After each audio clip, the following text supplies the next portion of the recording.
amigos e amigas do Grupo Espírita Francisco de Assis e todos que aqui comparecem nesse espaço virtual para que possamos pensar, possamos refletir as lições do Evangelho e da doutrina espírita. Nós teremos nessa noite as reflexões trazidas pela companheira Nájila Loureiro, da Associação Espírita Célia Xavier, de Belo Horizonte. Ela vai tratar a respeito do tema suicídio na terceira idade. Nós esperamos que todos possamos aproveitar bem essas reflexões, unindo as ideias, acerenando nosso coração, renovando nossa esperança. E para isso, queridos amigos, vamos orar, para aquietarmos ainda mais o coração. Nosso bom Mestre Jesus,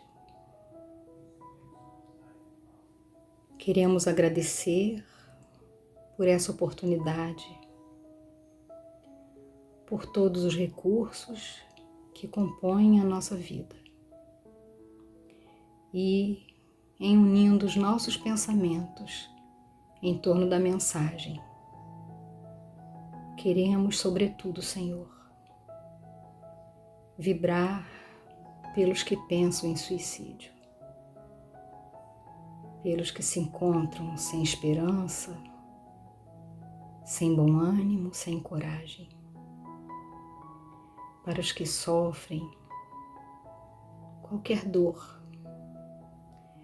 que possamos, Senhor, vibrar por esses amigos, somando as nossas energias às dos bons amigos espirituais, que são os teus bons enfermeiros, porque és, Senhor, o médico das nossas almas. Que essas lições possam encontrar ressonância dentro de nós, nos esclarecendo e nos dando alento também nas nossas questões. Que assim seja, Senhor.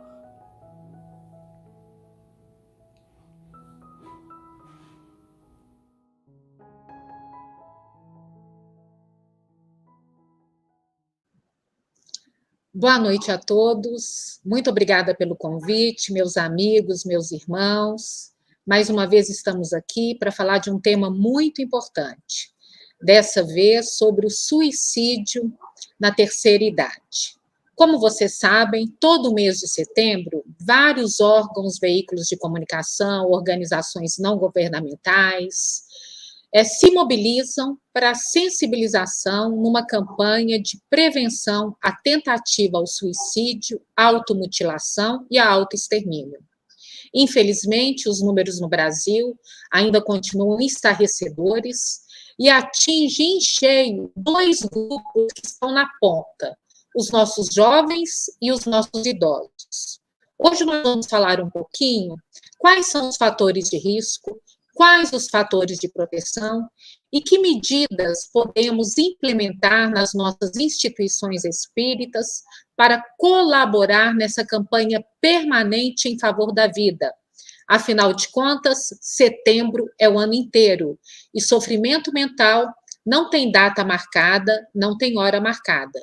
Precisamos estar em alerta.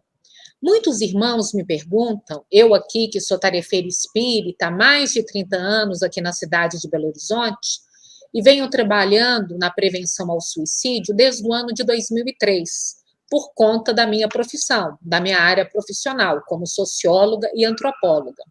A primeira grande obra que nós estudamos na faculdade é um tratado sobre o suicídio, que é um estudo minucioso daquele que nós chamamos o pai da sociologia, Émile Durkheim. Essa obra tem 149 anos, mas nunca esteve tão atual hoje, porque dá para nós diretrizes de ação. O que é diretrizes de ação? Quando eu conheço o fenômeno do suicídio, que é um fenômeno complexo, eu tenho condições de elaborar medidas de prevenção, seja na minha instituição religiosa, seja na minha instituição de trabalho, seja na minha instituição social como um todo, principalmente se sou uma pessoa que trabalha com crianças, com adolescentes, jovens, se sou uma terefeira espírita, porque o suicídio, meus irmãos, ele é universal e ele é democrático. Ele independe do gênero, da etnia, do nível de instrução, da cultura. O suicídio é um fenômeno complexo que vai abarcar vários fatores, desde fatores ambientais, socioeconômicos, culturais, até fatores psicológicos e fisiológicos. Então, quando se fala em suicídio, não tem como determinar uma causa. João suicidou porque perdeu o emprego. Maria suicidou porque teve uma desilusão amorosa. Isso não existe. Na realidade, é um quadro de sofrimento mental que já estava instalado ali e um evento da vida, quando o indivíduo não sabe lidar com esse evento da vida, pode se tornar aquilo que nós chamamos de precipitante ou gatilho para o ato ou tentativa do suicídio ou automutilação. Com os idosos também. E hoje os nossos números têm crescido assustadoramente no Brasil. Por quê? Porque nós sabemos que o Brasil é um país de idosos, não é?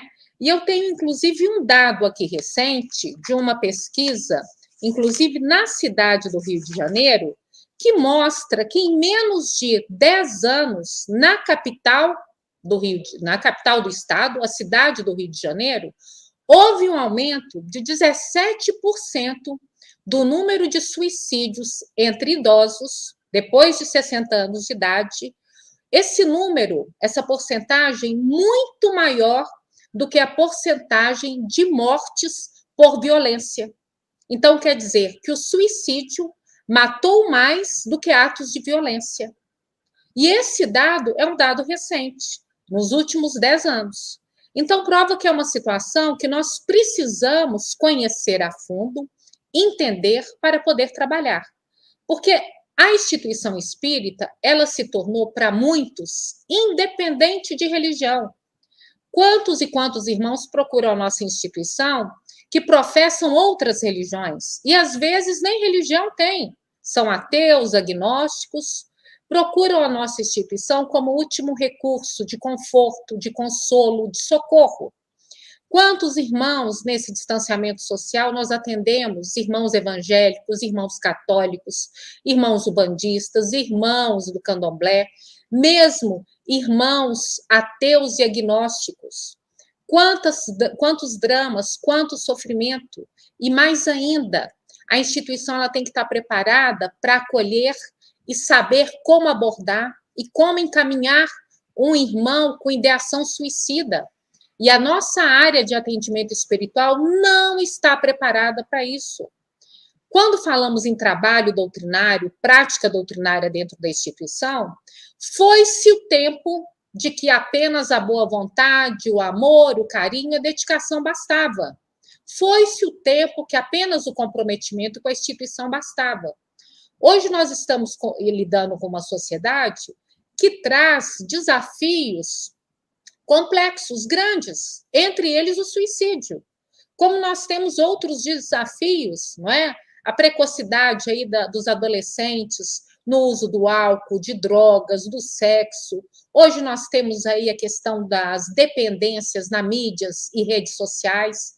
A sociedade de hoje é uma sociedade completamente diferente de 20 anos atrás, de 10 anos atrás. As famílias que frequentam a instituição espírita são completamente diferentes de famílias de 10 anos atrás. Aqui em Belo Horizonte, meu marido ainda brinca comigo, que as crianças de hoje já nascem falando de olho aberto e que dão nó até em baba de quiabo, porque as crianças de hoje são muito diferentes. Nós sabemos, porque nós temos uma vasta literatura espírita, psicografada pelo nosso querido Divaldo, não é? Que já fala do reencarne aqui no planeta Terra, de espíritos altamente inteligentes, intelectualizados, mas com uma dificuldade no aspecto moral, no âmbito moral. Então, nós temos espíritos, não é, que já nascem a aprender com uma facilidade na tecnologia, de falar várias línguas, de argumentar, né? Tem uma facilidade na comunicação, no raciocínio, mas no aspecto moral, de valores morais, né, de uma ética de comportamento, precisam do amparo e do auxílio da família, precisa daqueles primeiros educadores que são seus pais, seus responsáveis. Então, o espírito precisa de uma orientação, e é justamente na infância que ele tem a oportunidade, né, de receber as primeiras impressões dessa orientação moral. Então, se é uma sociedade nova, se é uma família nova, os desafios também são diferentes. As dificuldades, as atribulações são diferentes. Então, hoje não basta na instituição espírita apenas a boa vontade. Hoje é necessário que todo tarefeiro, em qualquer área de trabalho dentro da instituição espírita, seja na recepção, seja no atendimento fraterno pelo diálogo, seja na exposição espírita, seja como facilitador de grupo de estudo sistematizado, seja o evangelizador, seja o coordenador de ciclo mocidade, precisa de uma capacitação permanente. Por quê? Porque estamos lidando com vidas e dependendo do nosso olhar, da nossa atenção, da nossa audição atenta, porque nós sabemos que 2/3 daqueles irmãos que cometeram o autoextermínio verbalizaram a ideação suicida. Então, nós precisamos estar atentos, tirar o pé do acelerador e passar a prestar mais atenção nos irmãos, nos seres que nos rodeiam, principalmente aqueles que estão junto da instituição espírita, sob os nossos cuidados. Crianças, adolescentes, famílias, adultos que procuram a nossa instituição. Então, apenas boa vontade, não. Eu preciso saber que sinais eu tenho que ficar atenta. Eu preciso saber, surgir um irmão com ideação suicida, onde caminhar, o que falar e o mais importante, o que não fazer e o que não falar, principalmente nas reuniões públicas e agora as reuniões públicas virtuais. O suicídio não pode ser tratado tecnicamente em reunião virtual. Por quê? Porque o aspecto técnico, nós sabemos espíritas, porque, afinal de contas, um dos pilares da nossa doutrina é a imortalidade da alma. Então, sabemos que a morte é uma falácia.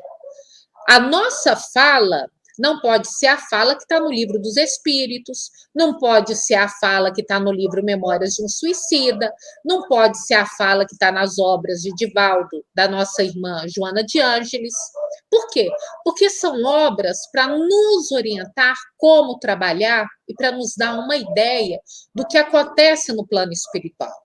Quando Kardec, por exemplo, organizou o livro O Céu e o Inferno, toda a última parte do livro, ele fez várias entrevistas com espíritos desencarnados para poder dar uma visão, um panorama geral de como é o plano espiritual e de como é a situação desses espíritos desencarnados no plano espiritual.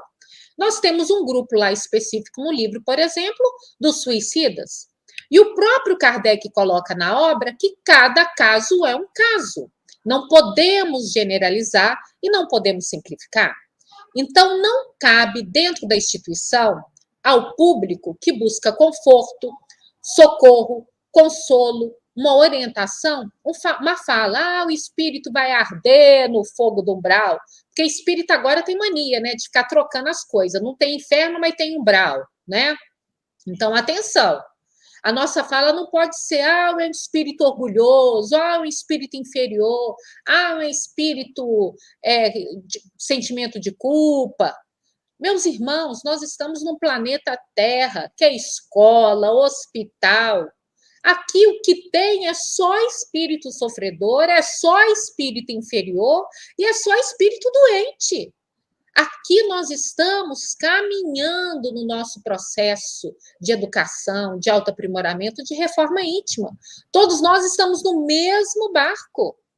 Quando Joana de Ângeles fala da questão da culpa, ela está querendo mostrar que, se nós sabemos hoje 100% das pesquisas, dos trabalhos que existem na área da saúde mental, mostram que 98 a 99% dos casos de suicídio está relacionado a sofrimento mental. Então, se é um sofrimento mental, E entre lá no topo da lista está a questão da depressão. A depressão é uma tristeza que não passa e não tem motivo. Então, quando fala em culpa, é porque o nosso irmão pode estar tá tudo bom na vida dele. Melhor emprego, família, está tudo ótimo, não tem o que reclamar. Mas mesmo assim, ele traz uma dor profunda, um vazio grande, uma tristeza que não passa, não tem motivo, não tem data para acabar. Porque tristeza na vida todo mundo tem todo dia, né? Seu time de futebol perdeu, você fica triste. Você brigou com a vizinha, você fica triste. Você teve uma contrariedade com o filho, com o marido, com um amigo, você fica triste. Mas essa tristeza tem motivo e passa. A depressão não. Ela não tem motivo e não passa. Isso é depressão, que vai ter vários níveis, desde a depressão mais leve, moderada, a depressão grave, né? Mas isso aí já é tema para outro estudo. Então, o indivíduo se sente culpado por isso, que ele percebe assim, olha, tá tudo bom na minha vida, ao meu redor. Eu não tenho o que reclamar. E por que eu estou assim? E por que essa visão pessimista da vida não passa? E por que eu não tenho energia, eu não tenho vontade para absolutamente nada? E aí já vai os sinaizinhos de alerta. Esses sinais de alerta são sinais geral, que vale tanto para adultos como para a faixa etária das pessoas mais velhas, dos idosos, acima de 60 anos. A primeira questão, isolamento social. Deixa de conviver com amigos familiares. Inclusive, isso é muito perigoso quando está entre adolescentes e jovens, porque a gente acha que é fase, e não é. Tem que estar atento a isso. Outra questão, a pessoa não tem energia para nada, é uma fadiga constante, não tem vontade de levantar da cama nem para tomar um banho. Alteração no sono, alteração no apetite, dores físicas sem causa clínica, vai no médico, está tudo bem, está tudo certo, mas é problema, dores de cabeça que não passa, é problemas digestivos que não passam, uma dor no peito que não passa. Atenção, idosos, eles começam a desfazer de bens preciosos afetivamente. Coleção de gibi, coleção de boneco, né? As coleções prediletas, livros raros, começa a desapegar disso, começa a dar de presente, começa a vender, começa a desfazer. Começa a colocar tudo em ordem. Vai no banco, o que você vai fazer no banco? Ah, vou deixar as coisas lá em ordem. Ah, por que não vou deixar em ordem? Faz testamento, começa a visitar parentes e amigos que não via há 20, 30, 40 anos, começa a ligar já num tom de despedida. Tudo isso é sinal de alerta. Por quê? É um comportamento diferente do comportamento habitual. E se nós temos outros fatores associados, porque não é só um fator de risco, não, gente, não é só um sinal de alerta. Eles precisam caminhar juntos. Então, por exemplo, se eu tenho, olha, está muito isolado, olha, alterou sono, olha, alterou apetite, olha, está se despedindo, olha, está começando a deixar tudo em ordem, em dia, documentação de casa, documentação de banco, testamento. Nossa, foi lá no fim do mundo visitar um tio que não via há 40 anos, de repente vai. Atenção. Irritabilidade também. Então, vários sinais, a gente tem que ter já a luzinha aí vermelha, né? Já está piscando, a gente tem que ficar com a antena ligada. Já quer dizer que pode estar entrando no processo depressivo. E por que o sofrimento mental, e por isso que nós refletimos aí desde 2014 aqui nas instituições de Belo Horizonte, conversando, né? E para nós espíritas, sabemos que todos nós espíritos temos o nosso livre-arbítrio. Sabemos que a nossa caminhada, cada espírito, ela é feita com as suas escolhas, da sua vontade. Mas quando entra a questão do sofrimento mental, nós precisamos refletir. Porque no sofrimento mental, nós sabemos que a doença mental, ela causa uma disfunção na atividade cerebral. Se ela causa uma disfunção na atividade cerebral, quer dizer que o irmão, que o indivíduo, ele vai reduzir as suas opções de escolha, ele vai ter reduzido essas opções. Ele não vai ter poder de tomada de decisões, porque ele está num processo de sofrimento mental. Aí afeta o humor, afeta o comportamento, afeta o raciocínio, afeta o aprendizado, afeta a comunicação.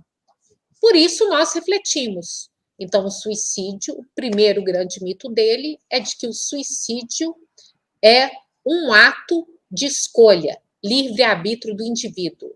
É um ato de escolha. Esse é o primeiro grande mito. Porque se ele não tem consciência do ato, se ele não tem poder de escolha, como pode ser escolha? Mas isso é uma reflexão que nós temos que trazer aí e pensar um pouquinho, não é? Então, o que nós fazemos dentro da nossa instituição espírita? O que nós propomos dentro da nossa instituição espírita? É aquilo que nós chamamos de psicoeducação. O que é psicoeducação? Psicoeducação é uma intervenção terapêutica, e essa intervenção terapêutica não se dá só a nível especializado de saúde, não. Psicólogo, psiquiatra, não. Essa psicoeducação se dá quando nós criamos espaços de diálogo, como estamos criando aqui nesse momento, para conversar sobre o suicídio, para falar de forma aberta sobre o suicídio, para que possamos ter condições de elaborar medidas de prevenção. Então, quando falamos em psicoeducação, é uma intervenção terapêutica que vai buscar promover o paciente, seus familiares, cuidadores, uma ampliação no conhecimento sobre a doença, que é o sofrimento mental, qual vai estar relacionada à depressão, ansiedade, transtorno de humor, que em casos graves leva à ideação suicida, e qual o processo de tratamento ele tem, né? Quais as opções. No nosso caso, nós temos duas, a material e a espiritual. A material, que é o acompanhamento terapêutico, que vai ser baseado na terapia e na medicação, e no, não é? Porque não adianta tomar remédio sem ter a terapia, não vai funcionar. E o aspecto espiritual, o caminho espiritual, o tratamento espiritual que a instituição espírita pode oferecer, não só ao indivíduo, mas à sua família e amigos, através da implantação do evangelho no lar, o hábito da oração, leitura edificante, passe, água fluidificada, para ajudar a harmonizar esse espírito e para dar um suporte social a essa família e amigos. Porque existem três pilares fundamentais para auxiliar o doente mental. Primeiro é o apoio ao suporte social, que é dado pela família, pela instituição religiosa que frequenta, pelos amigos. O segundo suporte essencial é a terapia, não é? É o tratamento do diálogo com o psicólogo. E o terceiro é a intervenção médica, que é a medicação, às vezes a internação, que é o acompanhamento com o psiquiatra. Porque a doença mental ela tem que ser diagnosticada corretamente para ter um tratamento correto, não é? Então, às vezes, por exemplo, uma dúvida muito frequente: depressão e transtorno de personalidade bipolar. Quantas pessoas chegam e falam, bipolar é quando está muito feliz, tem dia que está muito feliz e tem dia que está muito triste. Não tem nada a ver uma coisa com outra. A bipolar, a pessoa bipolar, ela vai ter momentos de depressão profunda e momentos de euforia. Euforia não é felicidade.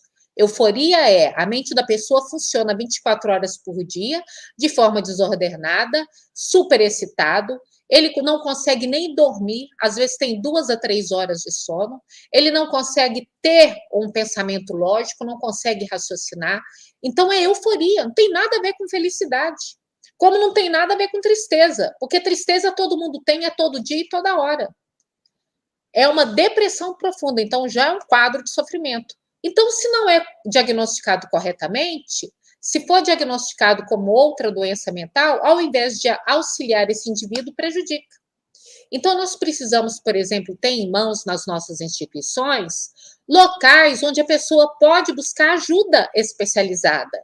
E ajuda especializada gratuita, porque nem todo mundo tem um bom plano de saúde, nem todo mundo pode ligar e no dia seguinte conseguir uma consulta psiquiátrica ou ser atendido num bom hospital onde tem pronto atendimento psiquiátrico. Porque se a pessoa não tem plano de saúde, no Brasil, em média, ela demora 272 dias para conseguir a primeira consulta com o psiquiatra. Quase um ano de espera. Então, hoje nós temos, através de uma iniciativa de uma organização chamada Vita Alegre, juntamente com o Google, que criou um site que vai buscar a sua localização, sua cidade, seu estado, e lá ela vai ter listado locais onde a pessoa pode buscar um tratamento psicológico ou psiquiátrico gratuito. Anota aí o site: Mapa Saúde Mental, tudo junto, letra minúscula, .com.br. Então, você coloca a sua localização e lá ele vai ter uma lista onde procurar atendimento psicológico e psiquiátrico de forma gratuita. Se você não tem um bom posto de saúde perto da sua casa, quando tem, esse posto de saúde rapidamente encaminha para uma consulta especializada e hoje existem, né, locais de atendimento especializado para quem tem sofrimento mental. Se não tem, entra lá. A maioria das faculdades da área da psicologia ou da psiquiatria costumam oferecer tratamento gratuito. Se não, Mapa Saúde Mental, tudo junto, sem acento, letra minúscula, .com.br. Outro número também que nós não podemos deixar de ter, 188, Centro de Valorização da Vida, 24 horas por dia, 7 dias por semana. É um trabalho que funciona, é um trabalho excepcional. Em algumas instituições espíritas, nós temos o SOS Prece. Então, disponibilizar esses números, disponibilizar esses contatos nas nossas redes sociais, mídias sociais, sites, porque, afinal de contas, informação salva vidas. E, infelizmente, o que estrangula muitas vezes, prejudica a prevenção, é justamente o não esclarecimento, a não saber o que fazer. Então, esse é o nosso trabalho. Somos cristãos, em primeiro lugar. Então, nós somos defensores da vida. Nós somos ativistas em favor da vida. Quais são os sinais de alertas mais específicos que eu preciso estar atento quando se fala na terceira idade? Depressão grave, que aí vem todas aquelas situações. Cansaço, né? Que é uma fadiga que não passa, isolamento, falta de vontade até de tomar banho. A depressão, ela vai estar sempre relacionada a quadros mais sérios, a uma apatia, que fisicamente a pessoa começa a mudar, né? Então, atenção. Isolamento social, perda de sentido da vida, perdas familiares, presença de doenças graves, tudo isso são fatores de risco. Presença de doenças degenerativas, dificuldades econômicas, ociosidade, histórico de violência, tudo isso são fatores de risco específico para esse período da vida. É importante nós estarmos, não é, atentos para idosos que moram sozinhos e não contam com rede de apoio social e que podem apresentar depressão, delírio, problemas relacionados ao uso do álcool ou outras condições relacionadas a risco de suicídio que podem ser tratadas. Então, atenção. Agora, Nájila, o porquê do suicídio dos idosos tem crescido tanto? Tem que ter um motivo. E existem alguns estudos específicos relacionados a isso. Vamos dar um exemplo. Nosso distanciamento social. Quantas instituições se preocuparam em entrar em contato com seus irmãos mais velhos, que sabemos nós teriam dificuldades em utilizar os recursos tecnológicos para continuar participando das nossas atividades virtuais? Quantas entraram em contato com esses irmãos, buscando auxiliar de alguma forma para que ele permanecesse integrado nas atividades que ele fazia de forma presencial? Aqui em Belo Horizonte, raras. As pessoas começaram a lembrar dos seus idosos, das suas instituições, agora no final do distanciamento social. Se nós, mais jovens, né, gente? Mais jovens, entre aspas, né? Que eu já estou com quase meio século de vida. Mas se a nós, dificuldade em usar tantas plataformas diferentes, em usar tecnologia, porque antes do distanciamento social a gente não usava nem Skype direito, não é? Todas as nossas atividades presenciais, tudo muito bem, a gente não usava recurso tecnológico nenhum. A pandemia veio até para a instituição espírita aprender a utilizar e perceber que ela é um instrumento poderoso de divulgação do espiritismo. Precisamos da pandemia para poder aprender isso. Muito bem. Mas os nossos idosos, não é? Eles se viram completamente abandonados pelas suas instituições espíritas. Quem entrou em contato? Quem se propôs auxiliar? Olha, vamos fazer, continuar os nossos trabalhos, vamos ensinar, ligar, faz assim, faz assado, é desse jeito. Né? Eu, por exemplo, tive um amigo, um companheiro de uma reunião que me ajudou, porque eu não sabia mexer em absolutamente nada. Ficou quase uma semana, Nájila. Vamos criar um e-mail institucional, porque eu coordeno aqui em Belo Horizonte vários grupos de estudos sistematizados. E eu pensei, como é que eu vou adaptar a gente? O grupo de estudos sistematizado de forma virtual, já é complicado manter a turminha presencial, virtual vai ser mais complicado ainda. E olha que não foi, por incrível que pareça, nunca se teve tantas pessoas participando de grupo de estudo sistematizado, mas eu tive alguém para me ajudar, essa pessoa me ajudou. Mas e os nossos idosos? Se viram abandonados, largados, e às vezes instituições que eles fundaram. Idosos que tinham atividade, às vezes, de segunda a segunda-feira na instituição, porque já estão mais tranquilos, aposentados, têm uma disponibilidade de tempo maior. Então, eles participavam de muitas atividades na casa, porque tinham ali, né, aquele tempo à disposição. E aí, de repente, veio a pandemia, tiveram que ficar trancados dentro das suas casas e todas as atividades cessaram, paralisaram, mas continuaram de forma virtual. Mas o idoso que não sabe mal mexer com o smartphone, eu, por exemplo, mal sei mexer com o meu, como é que vai participar dessas atividades? Como é que vai criar os grupos? Como é que vai implementar? Como é que vai se adaptar? Se viram abandonados. E aí nós reforçamos aquilo que muitos estudiosos consideram como uma das causas principais do número de aumento de suicídio entre os idosos, que é a perda de identidade social do idoso, a perda do sentido da vida. Por quê? É normal, natural, no processo de envelhecimento, e a coisa mais certa na nossa vida, no dia que a gente nasce, é que a gente vai morrer. E no dia que a gente nasce, cada célula do nosso corpo já começa a envelhecer. Então, o envelhecimento é um processo natural. Então, evidentemente, esse corpo que é máquina, ele começa a ter algumas restrições, algumas dificuldades físicas. Normal, natural, porque o corpo está passando por um processo de envelhecimento, mas a nossa capacidade cognitiva continua. E muito pelo contrário, o idoso tem mais ainda maturidade social, sabedoria, equilíbrio, paciência. Só que a gente acha, por causa dos estereótipos que são criados, que a pessoa que envelheceu virou criança. A pior coisa que a gente pode falar e dizer é: quando a gente fica mais velha, a gente volta a ser criança. Que bobagem é essa? É a coisa mais absurda. Não podemos infantilizar os nossos idosos.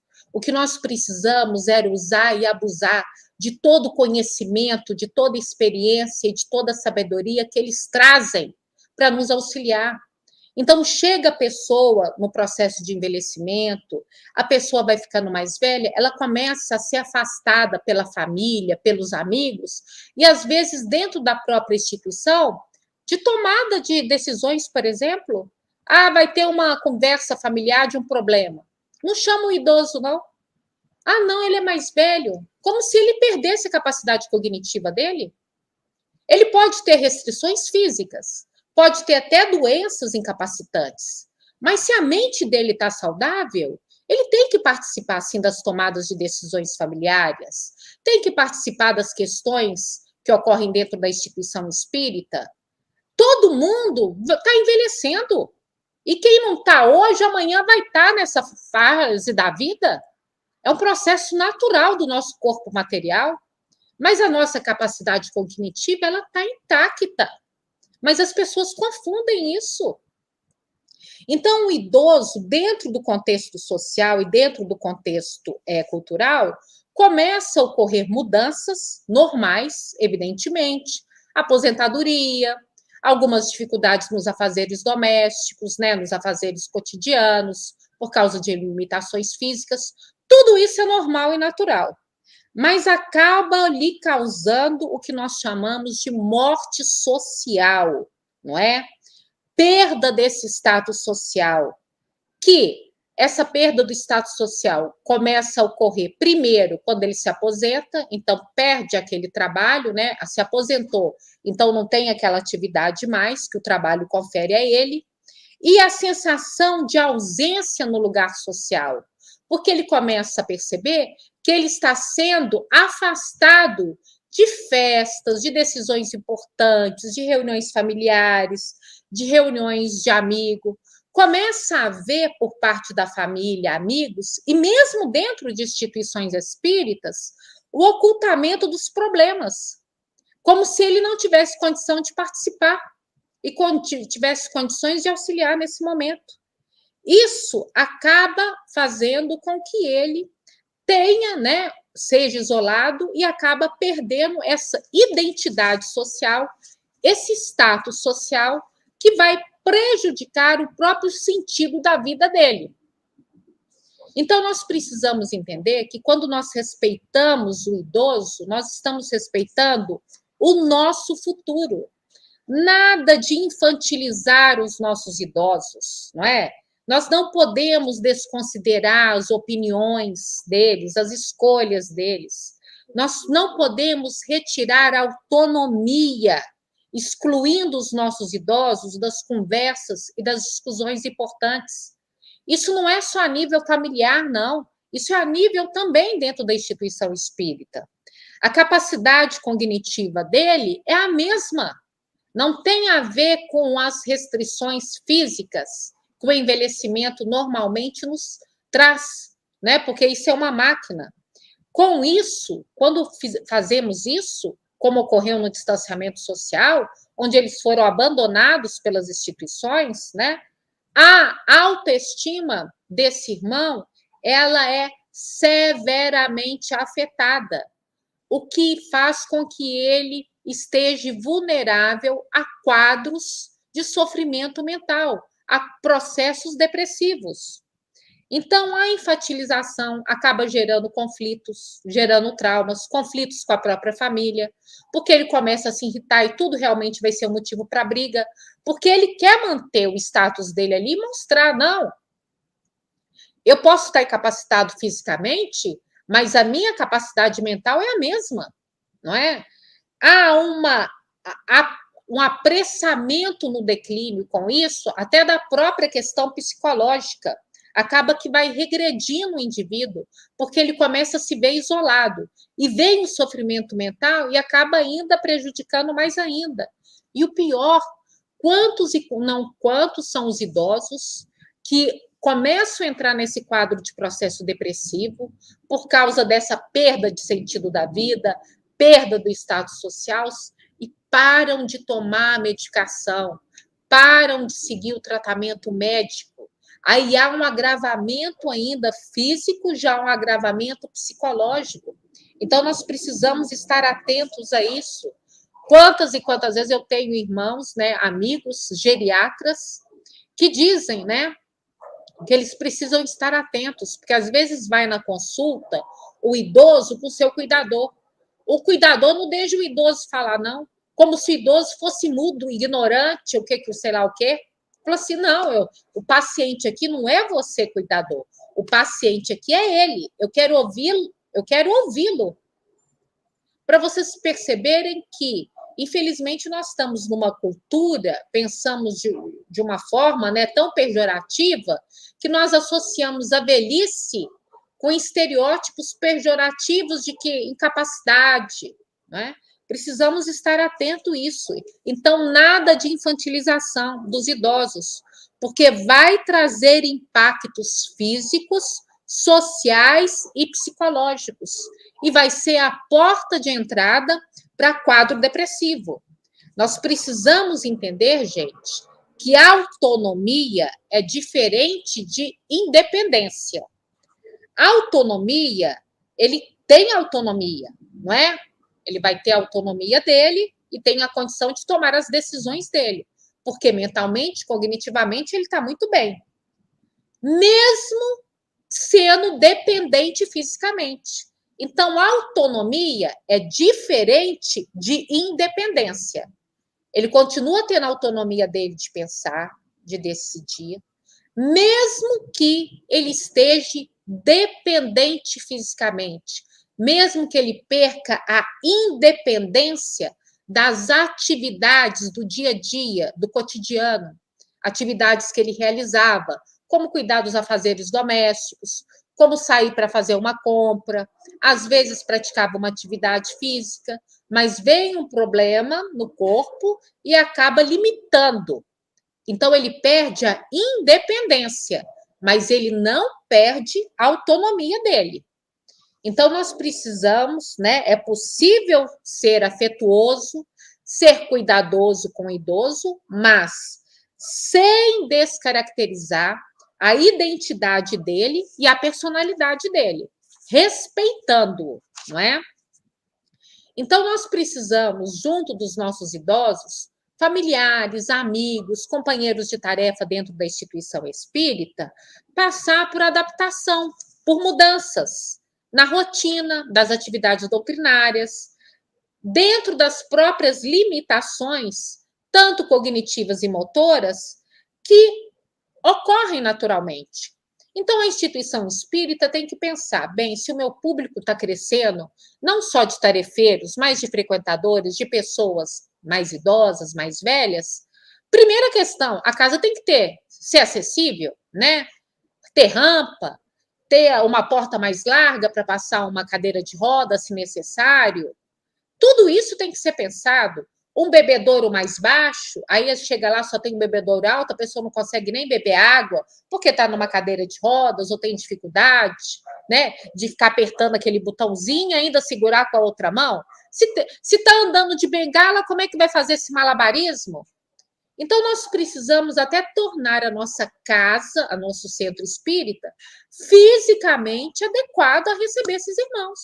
Porque a partir do momento que ele não consegue nem entrar na instituição, eu já estou excluindo das atividades doutrinárias, não é? Então, todo esse processo de adaptação, as mudanças que são necessárias na nossa rotina, é natural. Fazer adaptação na instituição espírita, fazer adaptação na nossa residência. E não só é questão física também, não. As instituições espíritas têm que parar e pensar em atividades doutrinárias que possam ocorrer durante o dia, na parte da manhã, da parte da tarde, e não só noturno. Porque quantos e quantos idosos moram longe, moram às vezes sozinhos, já têm uma dificuldade de enxergar, uma dificuldade de locomoção. Então, começa a ter as suas limitações, começa a restringir as suas saídas. À noite, então, vai ser pior ainda. Tudo é mais difícil à noite, mesmo para quem não é mais velho. Tanto que nós temos pessoas solteiras que moram distantes, moram sozinhas, jovens, que preferem, inclusive, frequentar a instituição espírita no período da manhã ou da tarde do que à noite, por questão de segurança. Imagina os nossos idosos. Então, a gente tem que pensar, ter uma visão ampliada. Olha, se é uma instituição espírita, que é um templo de oração, que é uma oficina de trabalho, que é o local onde nós estamos ali para falar do amor fraternal, de mostrar que somos uma grande família, de receber a todos com carinho, eu tenho que ter atividade que possa atender todos esses públicos, dentro de todas essas faixas etárias. Então, eu tenho que ter atividade durante a semana, uma ou duas pela manhã, uma ou duas pela tarde, e não só à noite, para atender essa grande demanda. Então, é importante que cada instituição sente e pense, né? O que é preciso fazer aqui para atender todos aqueles irmãos que colaboraram durante anos e anos e anos com a instituição, que foram tarefeiros, dedicados, e que, de repente, se veem obrigados a deixar de participar das atividades, porque não tem nem como entrar na instituição, ou não tem atividades adequadas que ele possa participar. Então, atenção. Então, essa autodesvalorização começa a minar, né? O humor dos nossos idosos, a vontade de viver, porque cada idoso, gente, vai reagir de uma forma diferente. Quando nós temos idosos que têm um poder aquisitivo melhor, que eles conseguem, às vezes, participar de grupos, né? Agora, grupos chamados melhor idade, terceira idade, participar de atividades esportivas, culturais, de lazer, faz caravana, vai viajar, passear, conseguem ter uma alimentação saudável, conseguem ter, né, às vezes, um personal físico ali, vão fazer uma yoga, etc., porque tem dinheiro, tem recurso para isso. Então, a reação é diferente para quando a gente tem um irmão, um companheiro, que vive ali com dinheiro contado da sua pensão, né?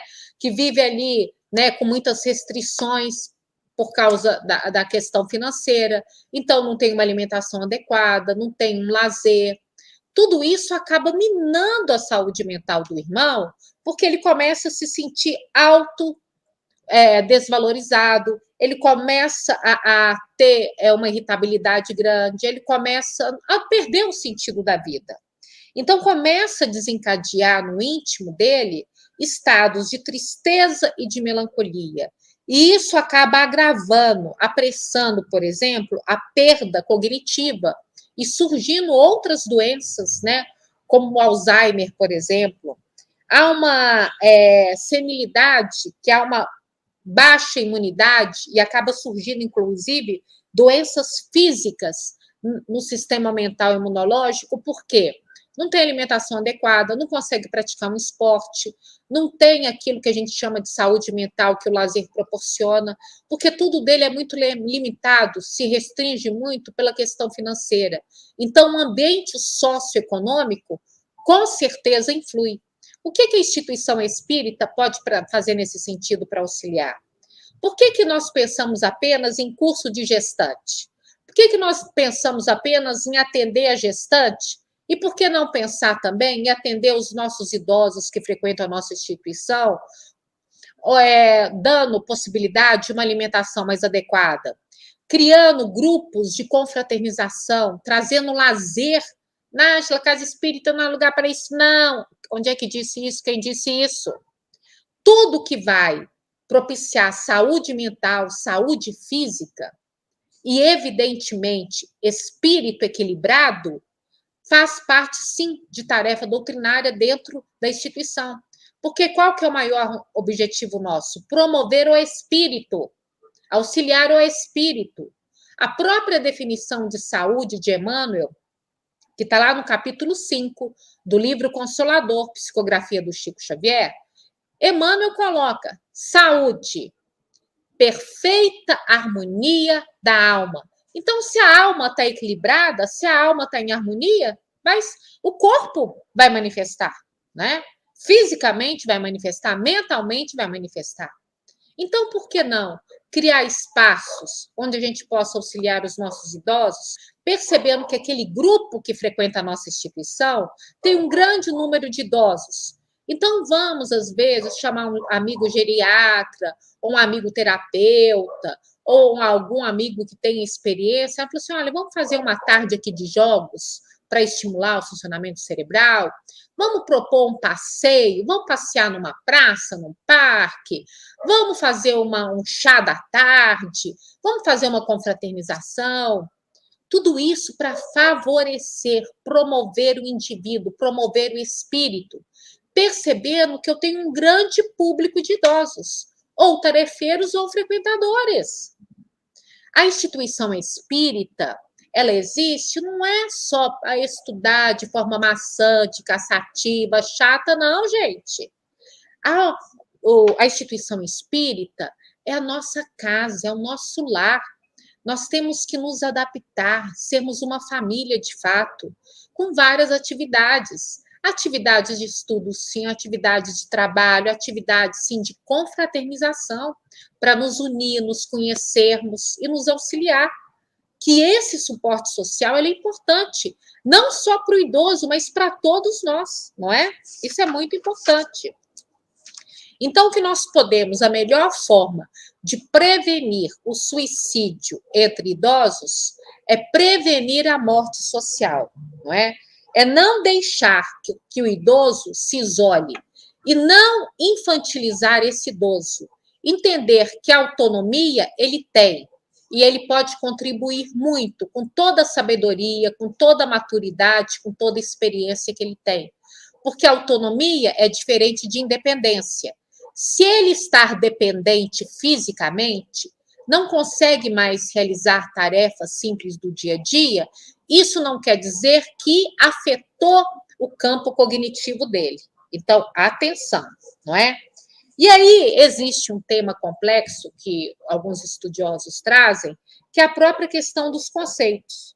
Que envelhecimento é diferente de idoso, que é diferente de velhice e que é até mesmo diferente da terceira idade, porque trazem dimensões diferentes.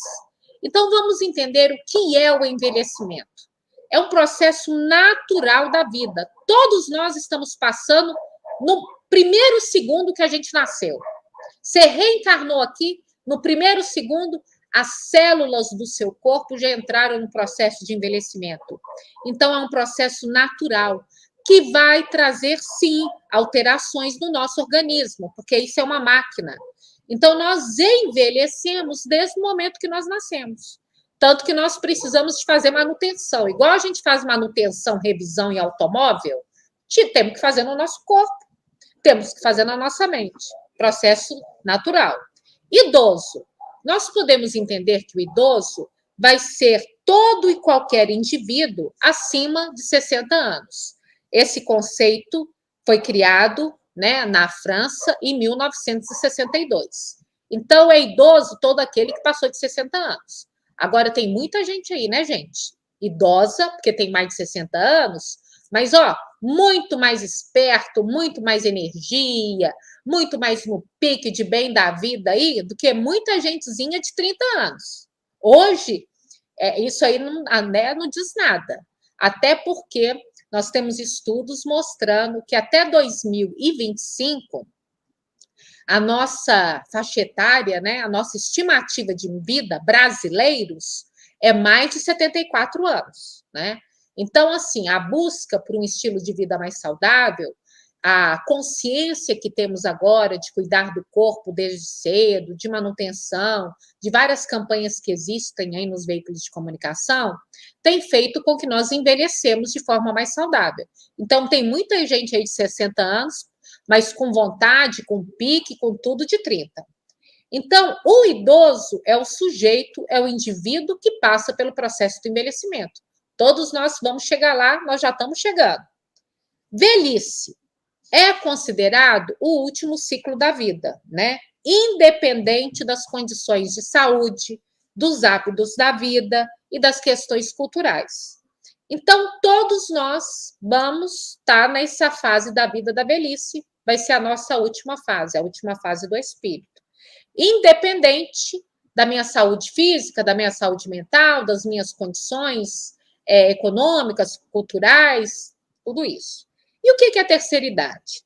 A terceira idade já é uma fase onde aquele indivíduo que está saindo aí, né? Está saindo do campo de trabalho, está se aposentando, já está no processo de envelhecimento, e ele começa a trazer para a vida dele demandas, atitudes de cuidar da saúde física e mental, só que de uma forma mais ampla, através da integração social.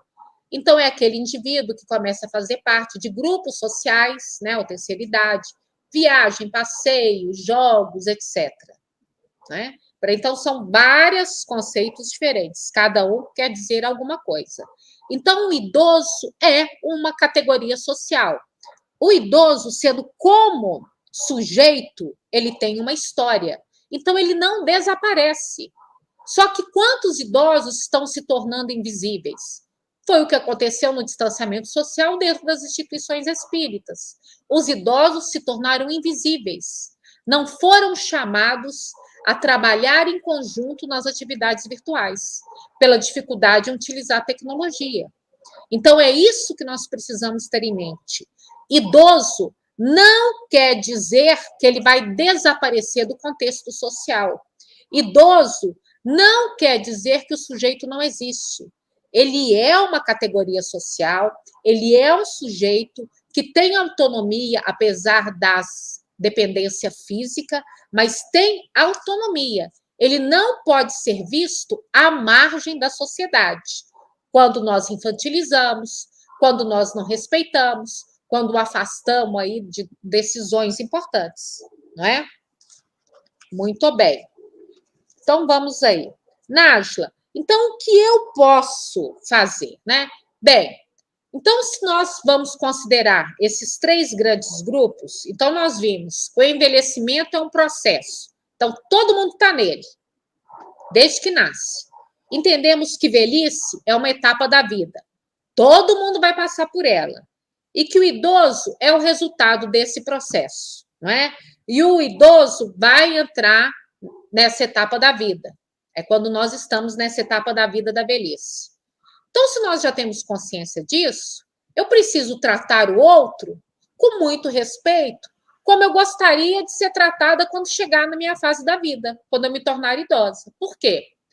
Porque os jovens, os adolescentes, eles aprendem muito mais pelas nossas ações, pelo nosso exemplo, do que pelas nossas palavras. Então, não adianta eu dizer, precisamos respeitar os idosos, precisamos trazer os idosos para as nossas atividades. Não adianta só falar, ficar no falatório bonito e não agir. Então, se eu quero ser bem tratada, eu preciso tratar bem hoje o meu idoso.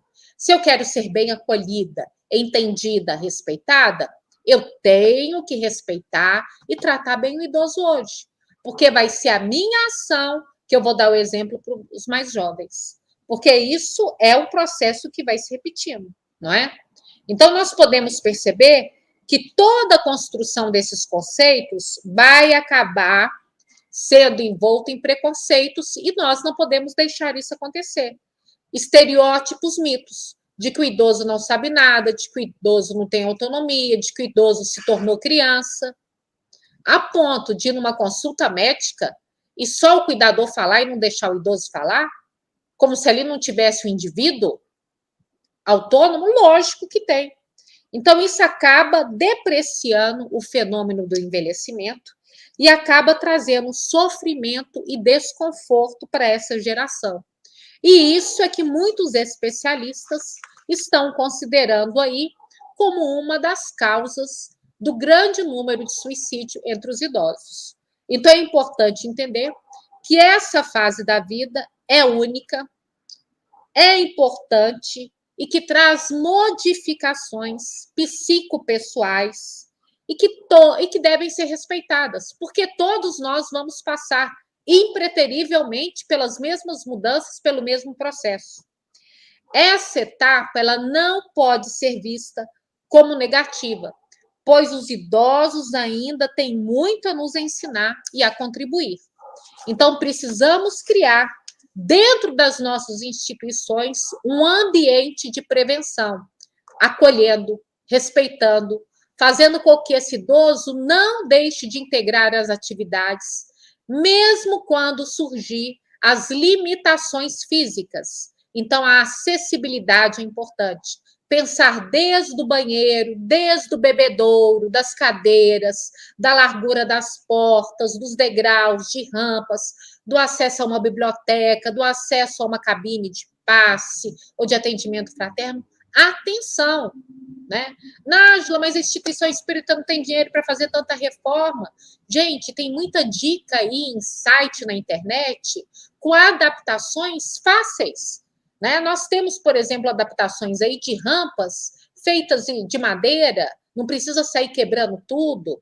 Nós temos adaptando, bebedouro, não posso comprar um bebedouro caro, baixo e tal. Então, compra filtro de barro, coloca mais baixo, né? Então, atenção, tudo é possível, basta a gente sentar, pensar e nas mudanças que são necessárias. Nós vamos estar contribuindo para o não isolamento desse idoso, desse amigo, desse irmão que tanto contribuiu com a instituição. Vamos estar prevenindo, não é?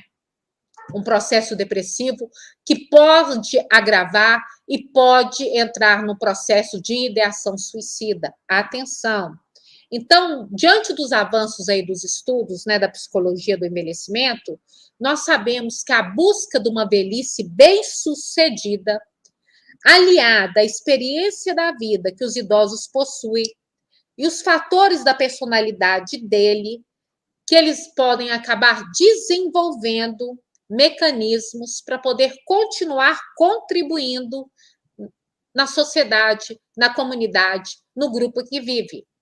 E isso vai fortalecer, vai melhorar a sua saúde física, a sua saúde mental, porque a sua autonomia e o envolvimento com a vida pessoal, com a vida familiar, com os amigos, com a religião, e aí não vai ter o ócio presente, né?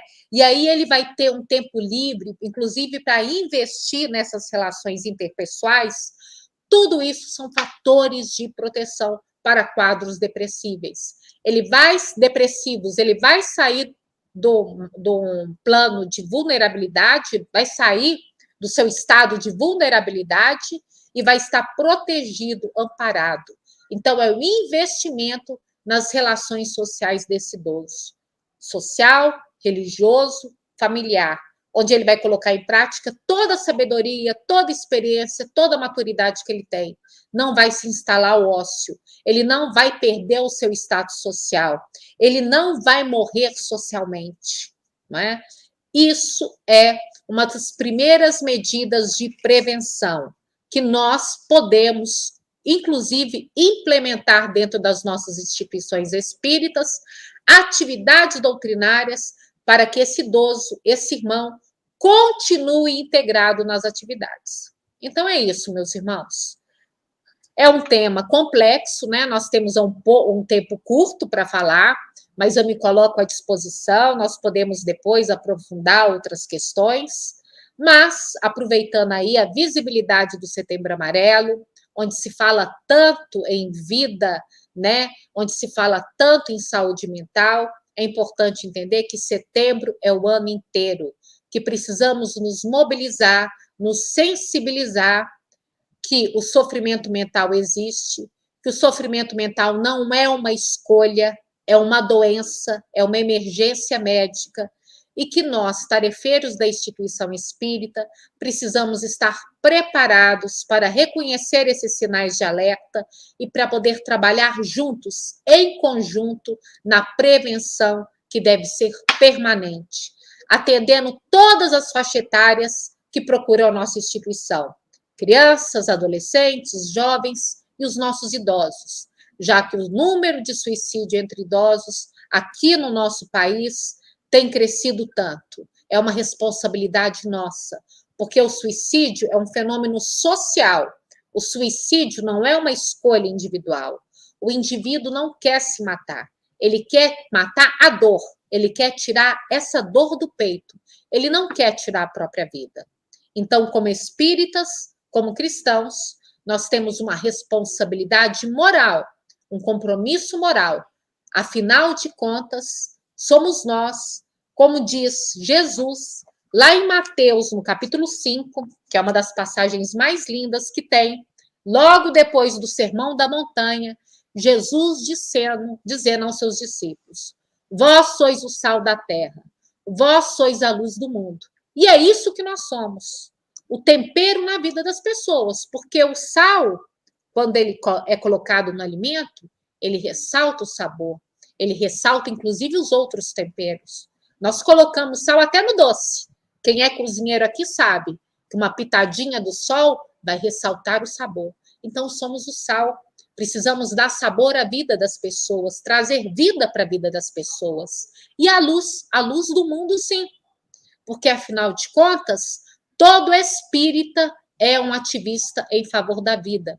Porque nós sabemos que somos espíritos imortais e que a vida é uma grande oportunidade para esse espírito imortal na sua caminhada evolutiva. A vida é instrumento educativo, é instrumento pedagógico para o espírito. Então, aproveitar o máximo essa vida. Os eventos da vida, as dificuldades, sim. Como trabalhar com elas? Uma visão otimista, com fé, trazendo Deus para nossas vidas. Por isso que a orientação religiosa é tão importante. Investindo nas nossas relações pessoais, praticando uma atividade esportiva, realize tarefas, né, trabalhos voluntários dentro ou fora da instituição. Tudo isso vai fazer com que você veja o evento da vida, veja a dificuldade da vida com outros olhos. Porque nós espíritas sabemos o motivo da dor, do sofrimento. É processo pedagógico para o espírito imortal. Mas aquele que não professa uma religião, ele precisa estar amparado, ele precisa ter acesso a instrumentos de proteção. Então, meus irmãos, meus queridos, muito obrigada pela presença de todos. Agradeço mais uma vez o convite dos irmãos, não é? E que possamos aí sempre ter o hábito da leitura edificante, da prática do evangelho no lar. Então, um grande abraço para todos. Se cuidem, fiquem com Deus. Do livro Verdade e Amor, psicografia de Francisco Cândido Xavier, Espíritos Diversos, editado pela Federação Espírita Brasileira. É o capítulo 12, que tem como título Prece a Jesus. Senhor Jesus, auxilia-nos a não somente saber, mas também a sentir e compreender. Ampara-nos, Senhor. Queremos Tua voz a falar-nos de Deus dentro de nós. Não nos deixes ao léu na crença em vão. Auxilia-nos, Mestre, a Te encontrar em nosso próprio coração. Emmanuel.